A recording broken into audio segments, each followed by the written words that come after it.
UP codeine cough syrup case में फरार आरोपी शुभम जायसवाल की 3 प्रॉपर्टी जब्त की जाएंगी।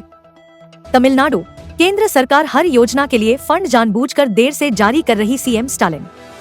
संजय कपूर संपत्ति विवाद, रानी कपूर की याचिका पर दिल्ली एचसी 28 जनवरी को सुनवाई करेगा।